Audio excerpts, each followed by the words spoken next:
Dear friends, कैसे हैं सभी। आई होप सभी बहुत अच्छे हैं। स्वागत है आपका मेरे चैनल जीवा ऑनलाइन कोचिंग क्लासेस में। देखिए, मेरे चैनल पे जो नए हैं प्लीज़ मेरे चैनल को सब्सक्राइब करें। अगर वीडियो पसंद आए तो प्लीज़ लाइक करें और शेयर करें। स्टार्ट करते हैं। आज हमारी जो क्लास है वो किसकी है? हिस्ट्री की। और हिस्ट्री कौन सी क्लास की? 7th क्लास की हम हिस्ट्री कर रहे हैं। चैप्टर 4 है मुग़ल साम्राज्य। हमारे चैप्टर का नाम क्या है? मुग़ल साम्राज्य। यानी मुग़ल साम्राज्य के बारे में हमें बताना है कि मुग़ल साम्राज्य की जो संस्थापक थे वो कौन थे, और मुग़ल साम्राज्य में कौन कौन से शासक हुए थे, उनके बारे में जो है इस चैप्टर के अंदर जो है हम पढ़ेंगे। तो चलिए स्टार्ट करते हैं। 16वीं सदी के उत्तरार्ध में दिल्ली और आगरा से अपने राज्य का विस्तार शुरू किया। मुग़ल साम्राज्य ने कब किया? 16वीं सदी के उत्तरार्ध में। यानी आगे बताती हूँ, चलिए। 17वीं शताब्दी में लगभग संपूर्ण महाद्वीप पर अधिकार प्राप्त कर लिया।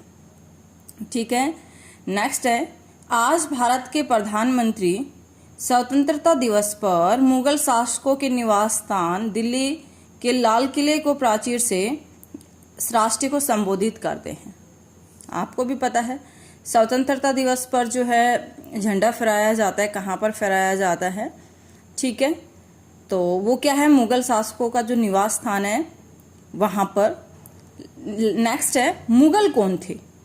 मुगल कौन थे? तो देखिए, मुगल जो है 2 महान शासक वंशों के वंशज थे। क्वेश्चन यहाँ से ऐसे आता है कि अभी तो स्टार्टिंग है कि जो मुगल जो शासक थे उनकी जो माता थी उनका संबंध कहाँ से था। तो देखिए, मुगल 2 महान शासक वंशों के वंशज थे। सबसे पहले माता की ओर से वे चीन और मध्य एशिया के मंगोल शासक चंगेज खां। माता की ओर से कहाँ से थे? मंगोल शासक चंगेज खां के उत्तराधिकारी थे। और पिता की तरफ से वो ईरान, इराक एवं वर्तमान तुर्की के शासक तैमूर, जिसकी मृत्यु 1404 ईस्वी में हुई थी, के वंशज थे। तैमूर ने दिल्ली पर आक्रमण कब किया था? 1398 में। 1398 में आक्रमण करके उसने संपूर्ण दिल्ली पर जो है कब्जा कर लिया था। इसके बाद आता मुगल वंश की स्थापना। तो मुगल वंश की स्थापना किसने की थी? 1526 ईस्वी में बाबर ने की थी। प्रथम मुगल शासक कौन थे? बाबर थे। बाबर ने 1526 से 1530 के बीच में जो है शासन किया था। और 12 वर्ष की आयु में उनके पिता की जो है मृत्यु हो जाती है। तो 1494 ईस्वी में जो है फरगाना के राज्य के उत्तराधिकारी उसे प्राप्त होता है। लेकिन मंगोलों की जो दूसरी शाखा थी, उज़्बेकों के जो लोग थे, आक्रमण के कारण उनकी जो पैतृक जो गद्दी थी वो छोड़नी पड़ी। किसको? बाबर को। तो बाबर ने 1504 ईस्वी में दोबारा से काबुल पर कब्जा किया। काफी सालों तक वो इधर उधर भटकते रहे, लेकिन 1504 ईस्वी में उन्होंने काबुल पर अधिकार कर लिया। बाबर ने 1526 में दिल्ली के सुल्तान इब्राहिम लोदी को पानीपत की पहली लड़ाई में हराया और दिल्ली और आगरा पर अधिकार कर लिया। 16वीं शताब्दी में के युद्धों में तोप और जो गोलाबारी का पहली बार बाबर ने प्रयोग किया था। कहाँ पर किया था? पानीपत की पहली लड़ाई में।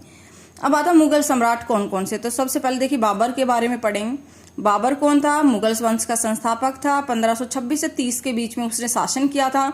उसने 1526 की लड़ाई लड़ी थी इब्राहिम लोदी के साथ। 1527 में खानवा की लड़ाई हुई थी और जो राणा सांगा के साथ हुई थी। 1528 में चंदेरी में जो है राजपूतों को हराया था। राजपूत यानी चंदेरी का युद्ध किसके साथ हुआ था? मेदिनी राय के साथ हुआ था। 1529 ईस्वी में घाघरा की लड़ाई यानी घग्गर की लड़ाई हुई थी अफगानों के साथ। और 1530 ईस्वी में इसकी मृत्यु हो जाती है। तो बाबर ने जो अपनी आत्मकथा थी वो, उसका नाम क्या था? बाबरनामा। किस भाषा में लिखी? तुर्की भाषा में लिखी। नेक्स्ट आता है हुमायूं। हुमायूं ने कब तक शासन किया? 1530 से लेके 1540। 2 बार रहा है इसका शासन काल। दूसरी बार है 1555 से 1556 के बीच में। तो 23 वर्ष की आयु में ये गद्दे पर बैठा था बाबर। यानी बाबर जो है इनके पिता थे। तो पहले 1539 में चौसा का युद्ध हुआ था और 1540 ईस्वी में कन्नौज या बिलग्राम का युद्ध हुआ था, जिसमें वो शेर खां, जिसे हम किस नाम से जानते हैं? शेरशाह सूरी के नाम से जानते हैं, उनके साथ हार गए थे।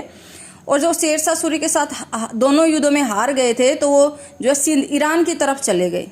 ठीक है, और फिर हुमायूं नामा लिखी थी। किसने लिखी थी? गुलबदन बेगम ने।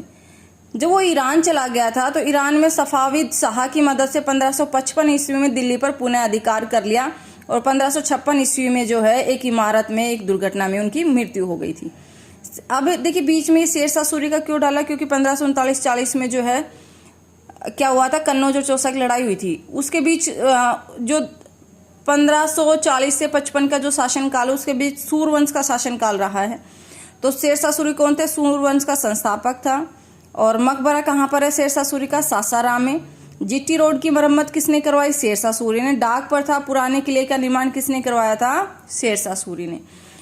इससे नेक्स्ट जो है अकबर के बारे में, औरंगजेब, जो भी राजा हुए थे, जो शाहजहां थे, उनके बारे में हम नेक्स्ट क्लास में पढ़ेंगे। आई होप आपको क्लास पसंद आई होगी। पसंद आई तो प्लीज़ मेरे चैनल को सब्सक्राइब करें, लाइक करें, और वीडियो पसंद आई हो तो अपने दोस्तों के साथ शेयर भी करें। थैंक यू, मिलते हैं नेक्स्ट क्लास में।